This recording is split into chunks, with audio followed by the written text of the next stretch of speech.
So what's the best way to time travel? Well, let me just answer that question right out of the gate. The best way to time travel in Animal Crossing New Horizons is to understand how to do it, understand how it works, and understand how to get the positive elements out of it, and then how to avoid the negative outcomes from it. But in all honesty, it's kind of like riding a bike. Once you figure out how to do it the first time, you can do it over and over, and everything's good to go.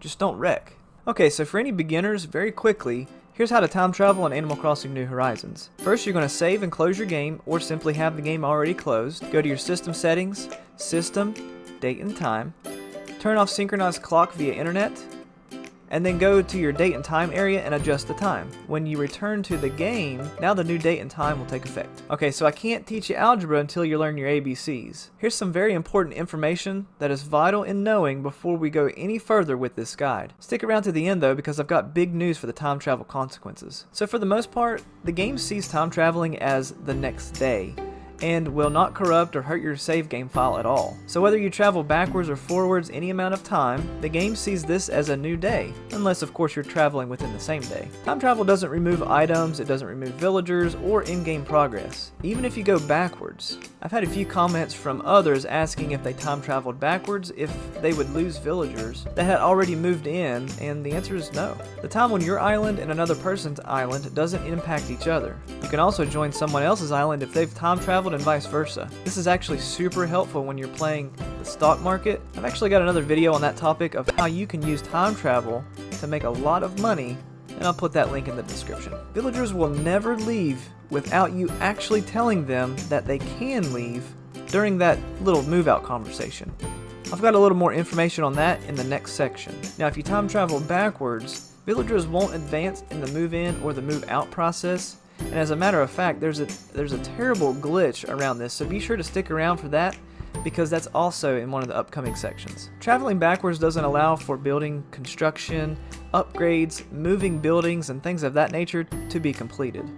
Only time traveling forward will accomplish that. Nook's Cranny will not refresh their stock unless you time travel outside of the current week, and then they'll refresh the items so you can buy more things. Visiting characters such as Celeste or Red will remain on set days of the particular week. So if you time travel outside of the current week, it'll change.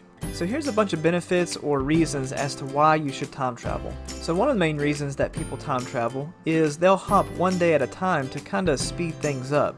So if they've got various island projects such as things like house upgrades, bridges, incline builds, hybrid flower growth, those are just to name a few. Some of the other reasons are to farm resources such as iron from your stones that you can get every day, or maybe farm DIY recipe bottles on the beach. Another really big reason to time travel is to get rid of your villagers. So there's a special technique that I've covered in this video, and I'll put a card in the top right hand corner. It'll show you exactly how to get rid of villagers using time travel. If you need help there, then don't forget to check that video out. In addition to moving the thought bubbles around, you can also use time travel to get rid of villagers with the campsite technique.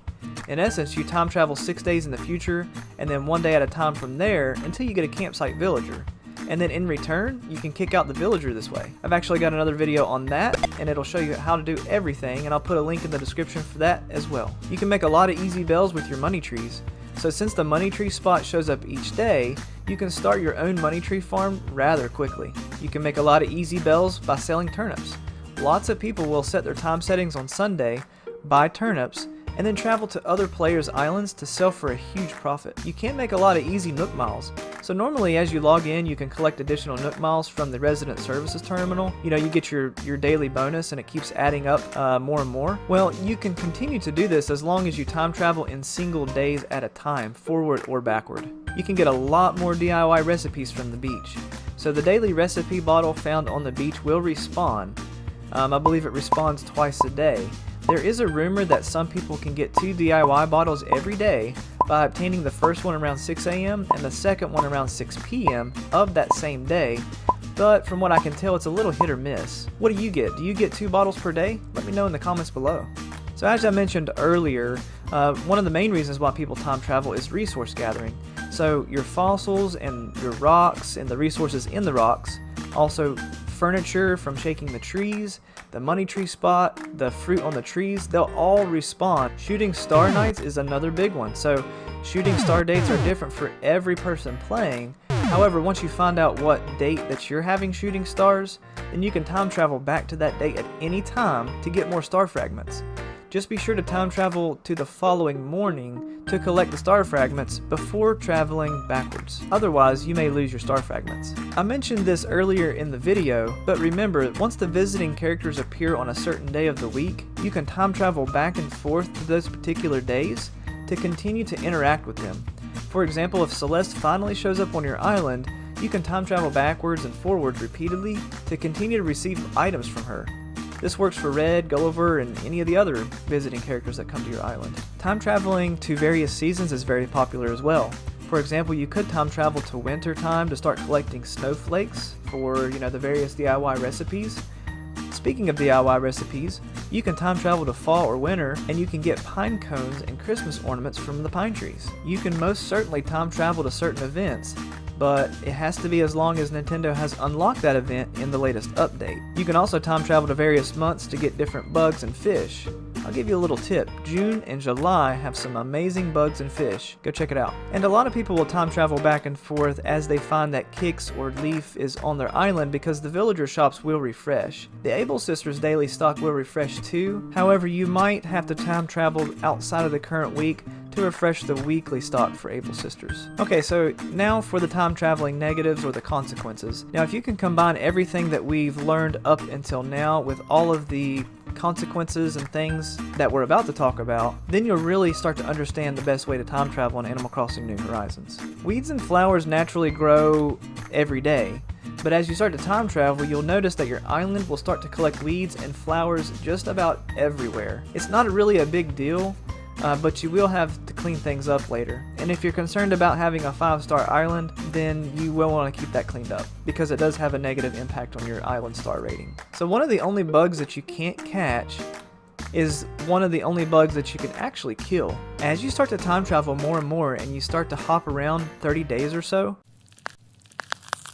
you'll start to get cockroaches in your house. But don't worry, they're super easy to kill, you just have to step on them. You'll probably have one in each room, so you'll just go through your house, step on them, and then you'll do a little fancy dance. The villagers may ask where you've been lately, but they won't leave your island as you time travel. In some cases, there were reports of people time traveling and losing villagers, but that's a really rare and it's actually a glitch. The game is designed to move villagers out only if you agree to let them leave. Now, if you have an open house plot and time travel even a single day forward, the game's gonna automatically fill that open house plot with a random villager. So don't have any friends come over and water any flowers if you're planning on time traveling backwards. When you time travel backwards, you do lose any watered effect on your flowers. However, you could move forward in time and it'd be okay. Now here's a super negative consequence of time traveling.